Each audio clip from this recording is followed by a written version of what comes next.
Sir, delta plus के बारे में कोई जानकारी अगर आप दे पाएँ कि किस तरह का अभी तक है, यहाँ भारत में कितना मिला और किस तरह की जानकारी आपके पास अभी उपलब्ध है सर? और एक और सवाल है सर, एईएफआई पर एक मौत की जो आई है, तो ऐसे और कितने पेंडिंग है केसेस की जो एईएफआई में कमिटी के सामने? तो पहले डेल्टा वेरिएंट के बारे में जो चर्चा पब्लिक डोमेन में आई है उसके बारे में बात कर सकते हैं। जैसे कि विदित है और दोबारा भी कहना चाहिए कि mRNA वायरसेस जो हैं, they are particularly predisposed to errors in their replication. When errors in replication of their RNA happen, the virus acquires new character to an extent, to a specific instance and extent. At times, this may be significant from the point of view of the disease. It could be in a region, particularly in spike protein region, which is on the virus, through which the virus attaches to the body, to the cell.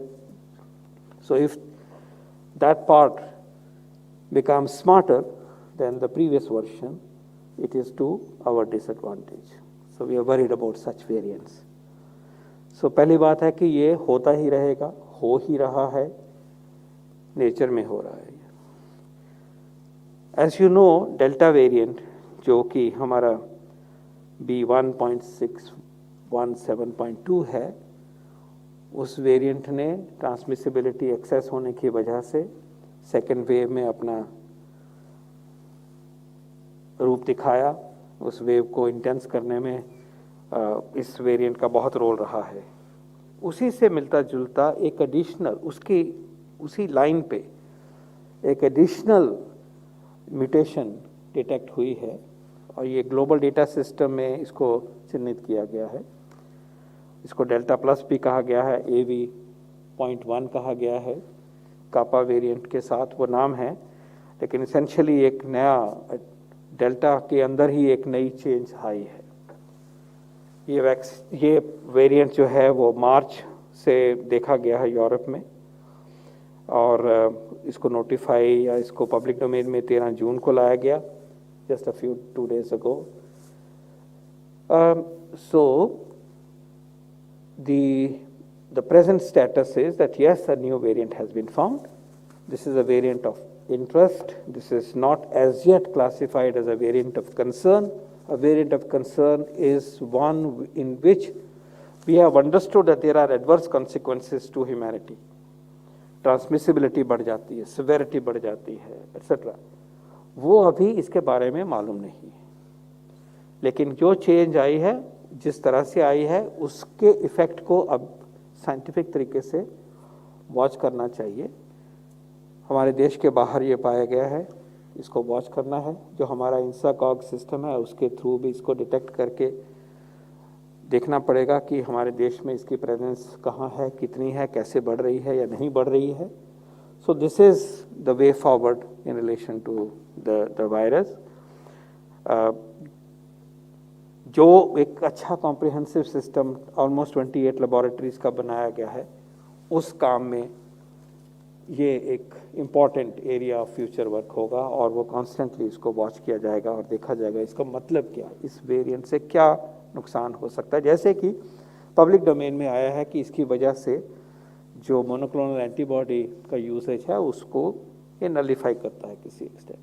So let's learn more about it. It is a matter of time. It is something which science should watch, science will understand, but remember that there is no way that you can shoot these variants away. ऐसा कोई precision weapon हमारे पास नहीं है कि इन variants को आगे से ना हो या इनको ही आप ट्रैक करके ख़त्म कर दे। No, what we need to do is what has been highlighted today by lab, which has been highlighted repeatedly from this. We monitor. We know what is the behavior of these new variants. We are conscious and we are more alert if those variants are bad for us, worse for us compared to the standard. But what is the response you mount? The response you mount is the same principle. Your own behavior, protection. Don't give opportunities to viruses to reach you or to spread from you. Opportunities that virus loves are parties, gatherings, crowding,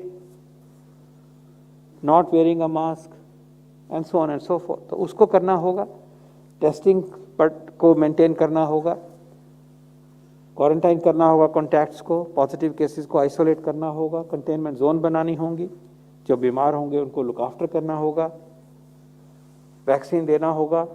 लेकिन अगर हम chains of transmission को रोकते हैं तो ये variants भी कम बनते हैं और चाहे कोई भी वेरिएंट हो उसका स्प्रेड नहीं आएगा। तो जो रूट कॉज, लव एक टर्म यूज करते हैं कि जो रूट कॉज है उसको पकड़ो। रूट कॉज क्या है?